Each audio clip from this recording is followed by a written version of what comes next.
Astronaut Sunitha విలియమ్స్తో పాటు భారీ యుజిన్ వ్యోమగామి ఇద్దరు జూన్ 6వ తేదీన అంతర్జాతీయ అంతరిక్ష కేంద్రానికి వెళ్లారు. ఎంటర్బాక్స్ బుగాటెగిన్స్ అనే బ్యాక్టీరియా కారణంగా ఇప్పుడు వీళ్ళంతా చిక్కుల్లో పడ్డారు. సూపర్ బగ్గా పిలిచే ఈ బ్యాక్టీరియా మూసి ఉండే వాతావరణంలో పెరుగుతుందని శాస్త్రవేత్తలు గుర్తించారు. దీన్ని సూపర్ బగ్ అని పిలుస్తారని, రెస్పిరేటరీ సిస్టంపై ఇది ప్రభావం చూపుతుందని అన్నారు.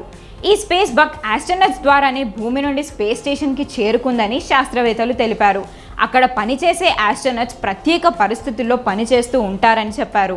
స్పేస్ మిషన్ సమయంలో ఆరోగ్య సవాళ్లను ఎదుర్కొంటారని పరిశోధనలు చెప్పుకొస్తున్నారు. వైద్య సదుపాయాలకు దూరంగా ఉంటారు కాబట్టి వ్యోమగాముల ఆరోగ్యంపై సూక్ష్మజీవుల ప్రభావాన్ని అంచనా వేసేందుకు పరిశోధనలు జరుపుతున్నారు.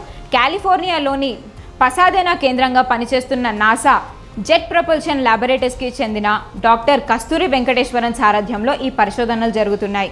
వెంకటేశ్వరన్ నాసాలో చేయడానికి ముందు చెన్నైలోని అన్నామలై విశ్వవిద్యాలయంలో మైక్రోబయాలజీ చదివారు.